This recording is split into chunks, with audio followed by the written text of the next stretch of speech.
Behind a face that never moved, I want you to understand, a man can be the most awake person in the room. They taught us that at the post, to be stone, to let the eyes go soft and far, to breathe so shallow the chest barely lifted the wool, to let the hours pour over us like water over a rock in a stream. The visitors who came to Sorney Hall through the long years of my service believed what they saw. They saw a tall man in a red coat with brass at his throat, a bearskin that made him a head taller than God meant him to be, white gloves on a rifle he held as if it had grown there. They saw a thing that had been placed at the door of the king's antechamber, the way a lamp is placed, or a portrait, and they spoke and laughed and schemed in front of me the way you would in front of a lamp. I have thought in the quiet years since that I should be grateful to the men who underestimated me. They gave me the only weapon a man in my position is ever allowed to carry. They gave me their certainty that I was not there. I was always there. My name is Owen Hale, and I was a sergeant of the household guard in the reign of the young King Aldrich of Savinthal, third of that name, in the first year after his father went into the ground, and the boy who was suddenly a king had to learn what it meant to be obeyed by men who had no intention of obeying him. I will tell you about the year the Lord Chancellor decided that the surest road to a throne ran through a guardsman he was certain could neither hear nor remember. I have told it perhaps twice in my life. I am telling it now because the men who taught me to stand still are nearly all gone, and someone ought to know that stillness is not the same as sleep. Let me set the door before you, so you can stand where I stood. The antechamber of Sorney Hall sat at the top of the great east stair, between the public galleries where petitioners waited, and the private council chamber where the real work of the kingdom was done. It was a room built to make men feel small before they were made to wait, a high cold space of gray stone and dark panel, with a single tall window that let in a hard northern light, and a fire that was lit only when the king himself was expected, which meant it was lit seldom, and the room was cold most of the year. There were two doors. One opened back onto the galleries. The other, the one I guarded, opened into the council chamber, and through it passed every man and woman who carried weight in Savinthal, the lords of the council, the ministers, the clerks who held the seals, the ambassadors with their soft shoes and their softer lies. I stood at the council door. To my right, against the panel, hung a tapestry of some old battle no living man remembered the name of. To my left, a long bench where the great were made to sit when even the great were made to wait. Before me, the room. Behind me, the king. That was my whole world for 9 hours a day, and I would not trade the things I learned in it for a general's commission. You should know how I came to be a statue, because it matters to everything that followed. I was not born to the palace. I came to it the way a worn tool comes to a quiet drawer used up, set aside, kept because throwing it out felt wasteful. Before the red coat, I had spent 11 years on the western frontier, in the long, grinding business of the border wars, and for most of those years I was not a soldier in any way you would recognize. I was a scout, a watcher. They sent men like me out ahead of the columns, alone or in pairs, to lie in the high cold grass above a valley for 2 days without moving and come back able to tell the colonel exactly how many men were in the enemy camp, how many horses, where the picket lines stood, which fires were cooking fires and which were decoys, what the officers wore. And this was the part the colonel cared about most. What would change between the morning I left and the night they attacked?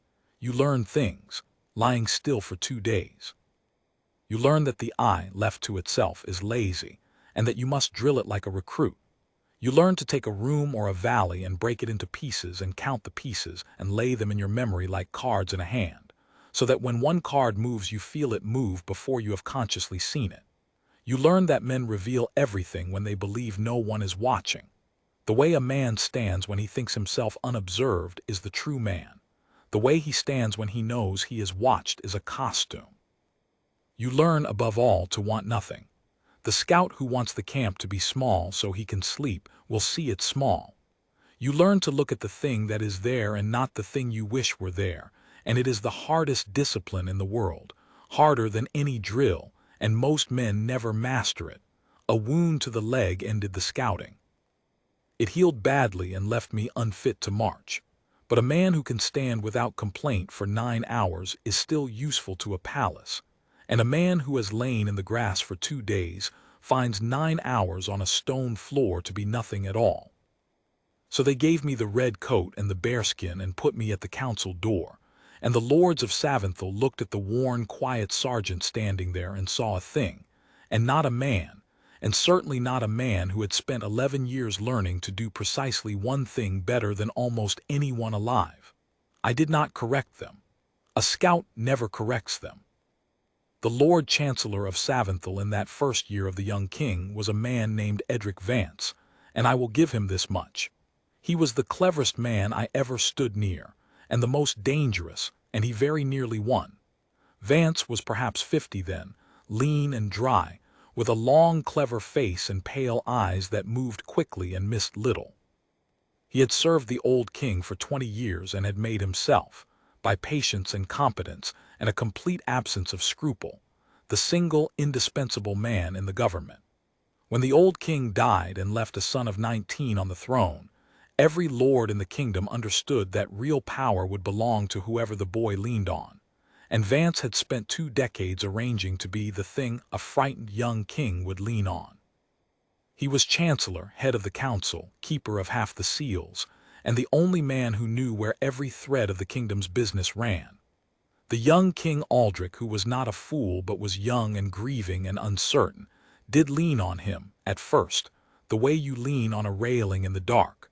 But Aldrich had an uncle, and that was Vance's problem. The king's uncle was Lord Conrad Aldworth, the old king's younger brother, the marshal of the realm, a big, plain, honest soldier of a man who had spent his life on the frontier I had come from, and who had no gift for council games at all. Conrad loved his nephew plainly and served him plainly, and told him the plain truth, which is the rarest and most valuable thing a king can be given, and the thing a man like Vance most needs to keep him from.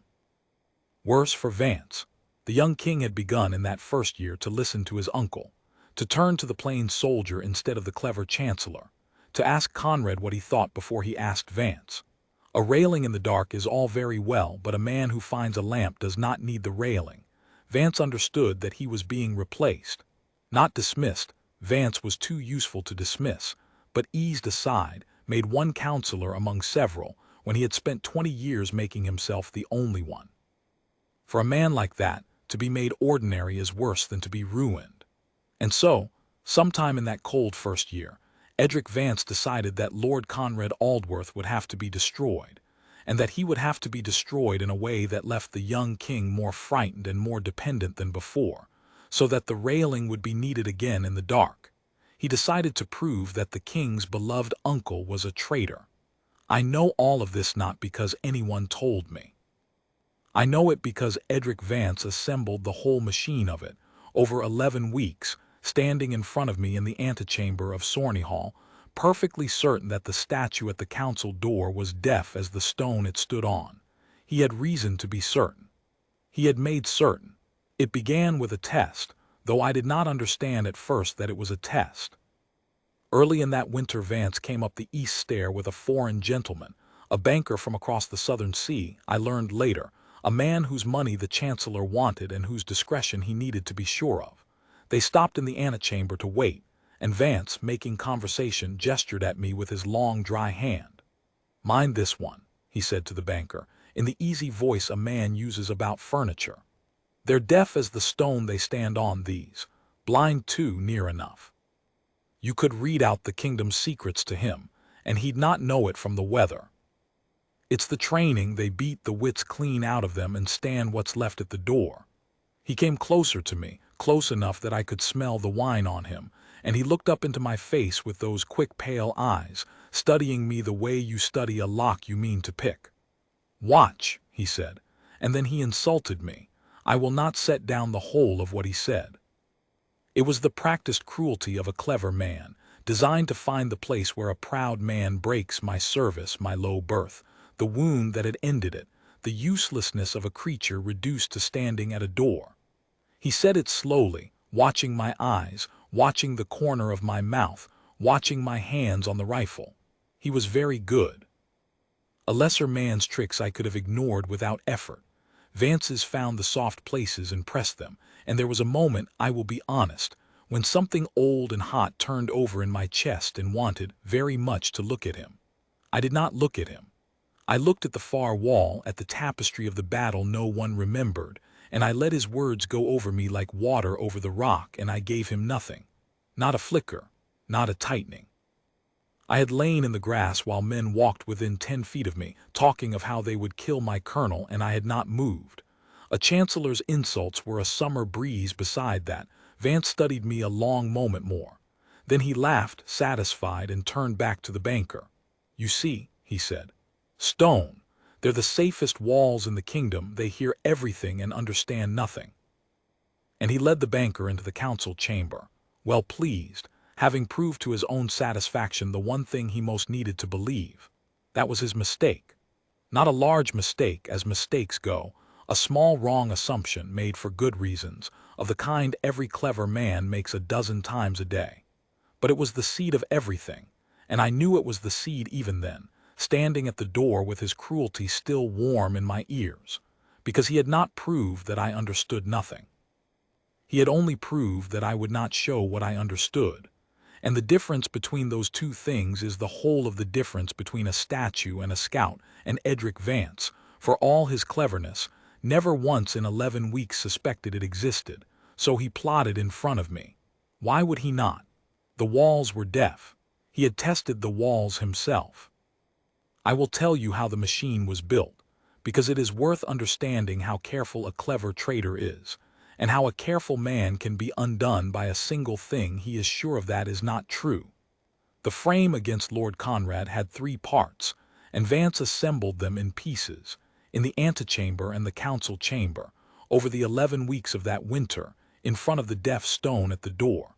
The first part was a letter.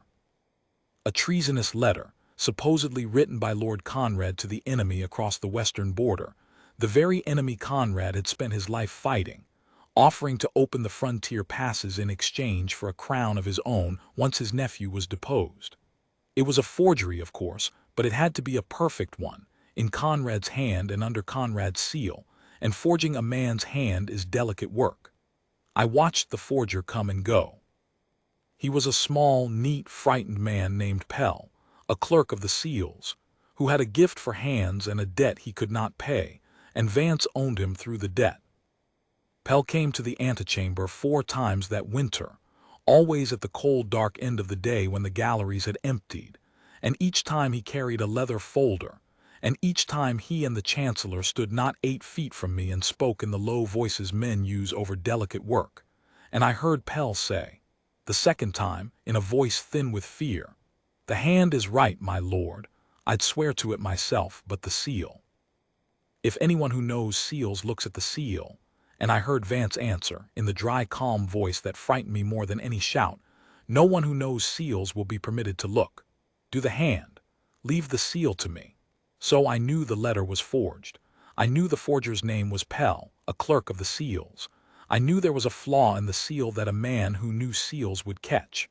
I laid those 3 cards in my memory, and I stood at the door and gave Vance nothing. The second part was the seal itself, and this was the cleverest piece of the machine. Lord Conrad's seal, the marshal's seal, with which he stamped his orders, was a real thing, kept by Conrad himself, and a forged seal would never pass a true examination. So Vance did not forge the seal. He arranged to borrow the true one. There was a steward of Conrad's household, a man named Reese, whom Vance had bought. I learned his name because Vance spoke it in front of me more than once, and Reese was to take the true seal from his master's chamber for 1 single hour on a chosen night, long enough for Pell to stamp the forged letter with the genuine marshal's seal, and then return it before it was missed. A true seal on a false letter. It is a beautiful piece of villainy, and I have admired it coldly in the years since. There would be no flaw for a man who knew seals to catch, because the seal would be real. The flaw Pell had feared was in a wax impression Pell had been practicing with. The true seal, borrowed for an hour, would remove the flaw entirely. But borrowing the true seal required a night, and a night required arrangements, and the arrangements were made when else in front of me. I heard the night named. I heard the hour named. I heard Reese's part and Pell's part and the place they would meet, which was a disused muniment room off the lower gallery where the old records were kept, and no one ever went after dark. The third part was the discovery. A forged letter is no use to a traitor unless it is found, and found in a way that points at the man you mean to ruin and away from the man who made it. Vance's plan for the discovery was the most careful thing of all, and the part he refined the longest, standing at the council door with the deaf stone listening. The letter, once sealed, was to be hidden among Lord Conrad's own papers. Reese would do that too. And then, at the great council that was to be held at the turn of the season, when Conrad would be present and the king would be present and all the lords would be present, Vance would receive an anonymous warning of treason in the marshal's household, and would, with every show of reluctance and grief, call for Conrad's papers to be examined then and there, before them all. The letter would be found. The seal would be genuine, the hand would be perfect, and the young king would watch his beloved uncle exposed as a traitor in front of the whole council and would turn, frightened and alone in the dark, back to the only railing he had ever had. It was very good. I want you to understand how good it was. There was no point in it that a clever man examining it afterward could break. The hand was true Conrad. The seal was true Conrad. The papers were in true Conrad's own keeping. The forger would be paid and sent far away. The steward Reese would be paid and protected. Pell's frightened mouth would be the only weak place, and Pell would be across the southern sea before anyone thought to question him. There was no thread to pull. The machine was sealed.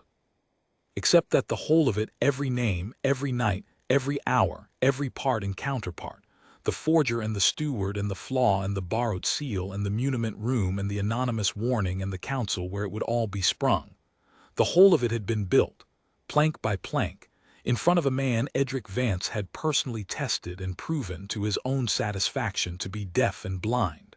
I held it all. That was my work. I had held larger things, the dispositions of an army, the whole map of a valley with every picket and fire and change. A traitor's plot was a small valley. I laid the cards in my hand, and I added each new card as it came, and at night in the barracks I did not sleep until I had walked the whole of it through once more in the dark, the way I had walked a valley through before an attack, to be sure no card had slipped. By the 8th week I held the entire machine, every piece of it, and I stood at the council door each day and gave Edric Vance my soft far eyes and my motionless face and nothing at all.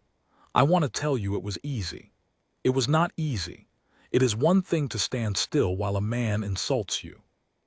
It is another thing entirely to stand still while a man builds, plank by plank in front of you, the ruin of a good lord and the grief of a young king, and to know that you alone in all the kingdom can see the whole of it, and to do nothing, day after day after day, because the moment you do anything you reveal that the walls are not deaf, and the machine stops and the men scatter, and you are left holding a tale no one will believe against the cleverest man in the realm, a worn frontier sergeant's word against the Lord Chancellor of Savinthal, the deaf stone suddenly claiming to have heard everything. They would have laughed. Vance would have had me turned out of the palace within the hour, and quietly killed within the week, and the machine would have gone on, rebuilt somewhere I could not see it, so I had to wait. The scout's hardest lesson, the one most men never learn. You do not move when you see the enemy. You move when moving will win. To break cover 1 hour early is to die for nothing. I had spent 11 years learning to lie in the grass while the thing I had come to stop walked past me, because the colonel needed the whole picture and not a piece of it, and the whole picture was worth more than my pride and very nearly more than my life.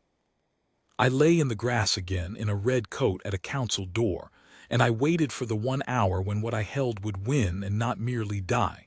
The waiting cost me. I will not pretend otherwise. There were nights I did not sleep at all. There was a morning Lord Conrad himself passed through the antechamber, the big plain honest man, with no idea that his ruin was being built in the room he walked through, that the steward of his own household had sold him, that the seal in his own chamber would damn him. And he nodded to me kindly, the way he nodded to everyone, a great lord who had been a frontier soldier and had not forgotten what a sergeant was. And the kindness of that nod from a doomed man nearly broke the stone in me where all of Vance's cruelty had not. I gave him nothing. I gave him my soft, far eyes and my motionless face, and inside I said to him, silently, the only thing I could give him, "Not yet, my lord, not yet, but not never." I had to choose my hour, and I had to choose my man. The hour chose itself, the night before the great council.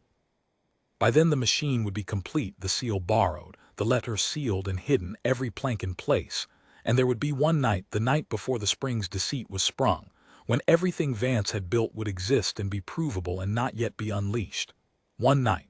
If I moved before it, the machine was not yet built and there was nothing to show. If I waited past it, the trap was sprung and Conrad was destroyed before I opened my mouth. One night. The man was harder. I could not go to Vance's fellow counselors. I did not know which of them he owned. I could not go to the captain of the household guard, a decent man but Vance's appointee, who would have done his duty and reported a raving sergeant straight to the Chancellor. I could not go to Conrad himself, a plain, honest soldier, who would have confronted Vance directly in a fury and given the whole game away and gotten himself killed a week early.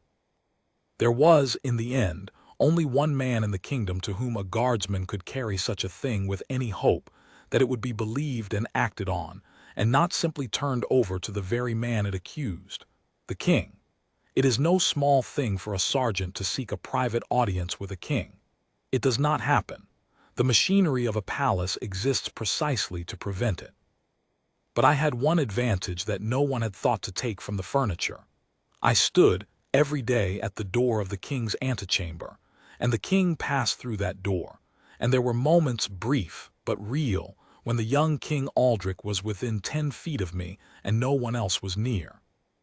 The night before the great council, late, when the galleries had emptied and the cold had come down hard on the stone, the young king came alone out of the council chamber where he had been sitting up with his papers, as grieving young kings do when they cannot sleep, and he passed the door where I stood, and for the length of 3 heartbeats there was no one in the antechamber but the boy who was a king and the statue at the door. I broke my post. I had stood at that door for the better part of a year and never moved a muscle that was not commanded. To break the post, to step from the line, to speak unbidden to the king, was a thing that could end a guardsman's service and his life. I knew it. I had spent 11 weeks knowing it, choosing it, sharpening the words I would have for the 3 heartbeats I would be given, because I knew there would be no second 3. I had laid those words in my memory beside all the cards, drilled like everything else. I stepped from the line and I went to one knee, not to plead, but so that no man glimpsing us from a far door would see a guardsman standing over his king, and I spoke low and fast and flat, the way you report to a colonel, no fear and no flourish, only the thing that is there. Majesty, forgive me. I am the guard at this door. I am asking you to do one thing tonight and ask me no questions until it is done, because if you ask the questions here we are both lost. Tomorrow at the council the Lord Chancellor will accuse your uncle Lord Conrad of treason and call for his papers searched, and a letter will be found in Conrad's hand under Conrad's true seal, offering the western passes to the enemy. The letter is forged. It was forged by a clerk of the seals named Pell, for a debt the Chancellor holds. The seal is real. It was taken from your uncle's chamber 3 nights ago by his steward Reese, whom the Chancellor has bought and stamped on the forgery and returned. The letter is hidden now among your uncle's papers, placed there by the same Reese. I have heard every part of it built in this room over 11 weeks, because the Chancellor believes the guards at his doors are deaf, and I am not deaf. That is all. Search Reese and find the Chancellor's gold on him. Question Pell before he sails tomorrow, on the Chancellor's coin. Do those 2 things before the council and you will have the whole of it in your hand, and your uncle will be saved, and the man who has been the only railing you trusted in the dark will be shown to you for what he is. I have given you everything I have. Do with me what you will. And I stopped, and I waited on one knee in the cold, having staked my life on a single throw, watching the boy's face the way I had watched 100 faces in the dark, to see whether I had reached him or doomed myself. He was very still. He was his uncle's blood after all, and there was more soldier in him than Vance had ever reckoned. He did not gasp or recoil or call for help. He looked down at me, the worn sergeant on one knee, the furniture suddenly speaking treason about his chancellor, and I watched his quick young mind do the one thing that saved everything. It did not decide whether to believe me. It decided how to test me. Which is exactly what a scout's report deserves, and exactly what a clever man does, and the young King Aldrich, frightened and grieving and alone, was cleverer than his enemy had ever let himself believe. "Steward Reese," he said very low, "and the clerk Pell. Reese has the gold tonight, Majesty. Pell sails tomorrow. Tonight is the only night both are within your reach and the trap is not yet sprung." He looked at me one moment longer. Then he said the thing I have remembered every day since, the thing that told me I had not knelt for nothing.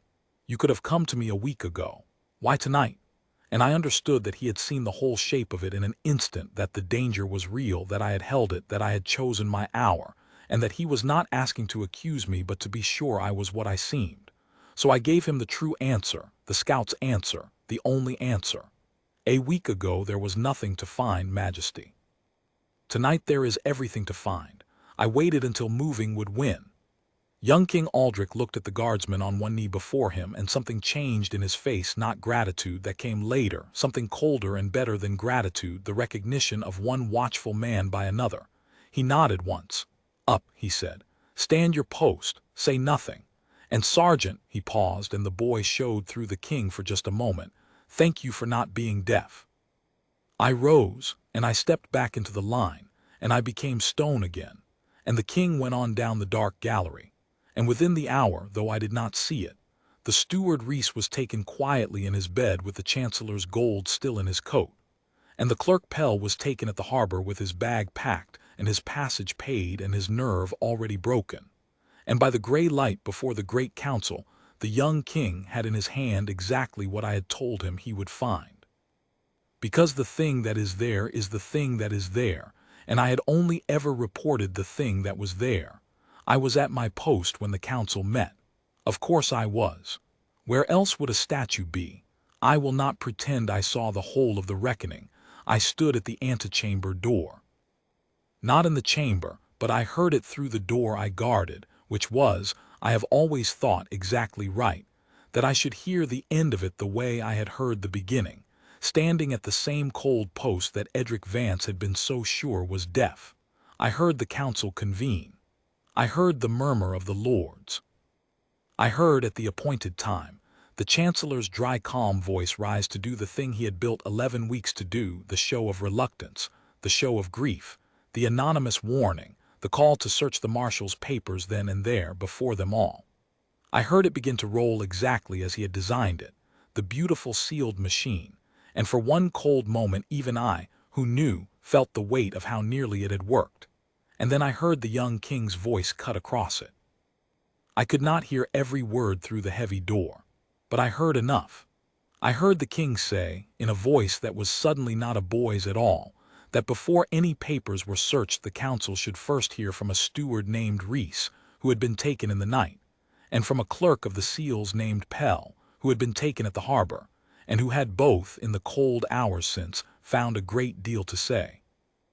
I heard the dry, calm voice of the Chancellor falter, only for an instant, but I had spent 11 weeks learning that voice, and I heard the instant it broke. I heard the machine come apart, not with a crash, with the small, precise sounds of a clever man understanding, piece by piece, that every plank he had laid in front of the deaf stone had been counted, and that the seal he had so cleverly made real, and the hand he had so cleverly made perfect, and the steward he had so cleverly bought, and the clerk he had so cleverly owned, were now each and all turned around in the king's hand and pointing at him. There was no thread to pull. He had made sure of that. He had forgotten that a man who needs no thread to pull needs only to have watched the whole cloth being woven. And one had. They took Edric Vance that morning. I saw that part because they brought him out through the antechamber where I stood out through my door, past my post. The cleverest man I ever stood near, dry and lean and gray-faced now, his quick pale eyes gone flat. He was not shouting. Men like Vance do not shout. They calculate, even at the end, even with nothing left to calculate. And as they brought him past me, he stopped. His guards let him stop, not knowing why, and he turned those flat, pale eyes up to my face, the way he had on the first day, when he had insulted me to prove to a banker that I was stone.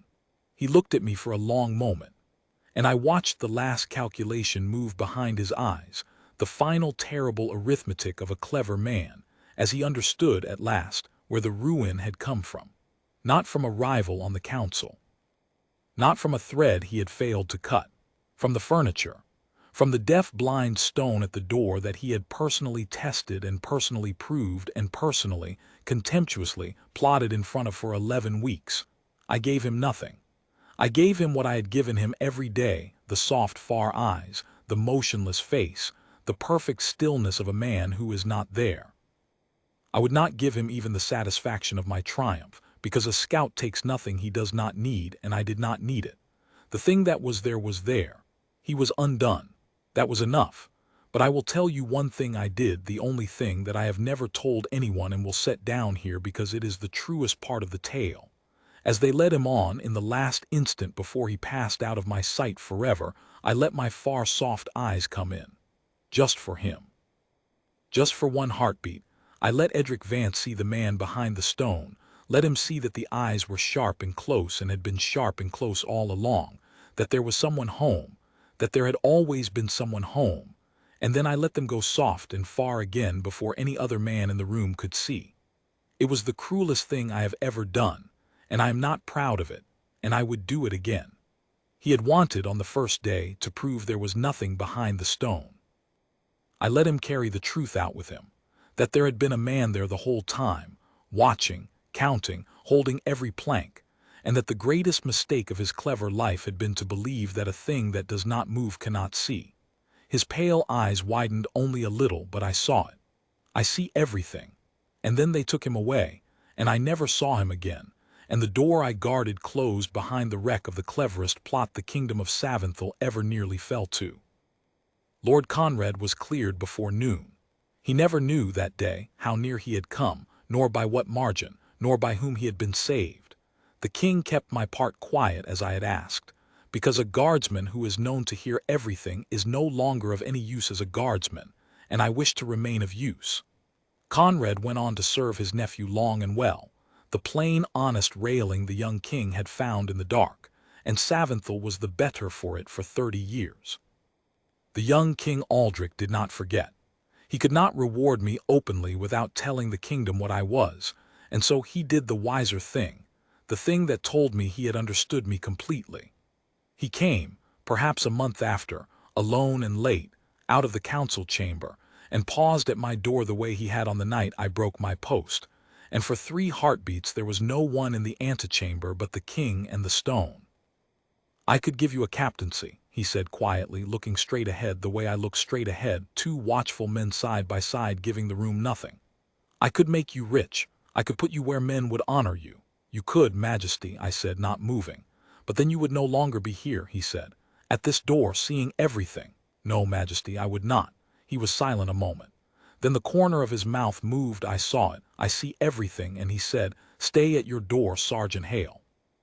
I think it is the most important post in my kingdom, and I think you are the only man alive who knows it." And he reached out without turning his head, and for one instant he laid his hand flat on the cold stone of the wall beside me, the way a man lays his hand on the shoulder of a friend he cannot be seen to embrace. Then he took it away, and he went on down the gallery, and I stood my post, and I was stone again. I stayed at that door 11 more years. I saw 3 more plots in that time, smaller ones, and stopped 2 of them by the same patient watching and the same patient waiting, and the third I let run a little because watching it taught me who else was rotten, which was worth more than stopping it early. I never broke my post again but those 2 nights with the king, and no man in the palace, to the day I finally laid down the rifle and the bearskin and went to the small quiet farm where I am writing this, ever again suspected that the worn quiet sergeant at the council door was anything but stone. That was the work. That was the whole of the work. To be underestimated so completely that the kingdom's enemies built their machines in front of me, and to hold what I saw and to wait, and to move only when moving would win. People think a guard's strength is in what he can do, the rifle, the drill, the disciplined hands that could break a man and choose not to. They are wrong, or they see only the smallest part. A guard's true strength is in what he can refrain from doing. It is in the not moving. It is in the soft, far eyes and the motionless face and the year of cold mornings spent giving an enemy nothing, so that the enemy, certain there is nothing behind the stone, lays his whole secret heart out in front of it. Edric Vance had every gift but one. He had cleverness and patience, and a complete absence of scruple, and 20 years of careful arrangement, and a machine so perfectly sealed that no clever man could ever have broken it. He only ever made one mistake. He decided that a man who would not show what he saw could not see. He plotted his treason in front of a statue, and the statue was a scout, and had been all along and was awake the whole time. I have wondered in the quiet years since whether I should have hated him. I find that I do not. I find instead that I am grateful to him. In the cold way a scout is grateful for cover. He gave me the one thing my post could never have earned on its own. He gave me his certainty that I was not there. I was always there, I see everything, I always did.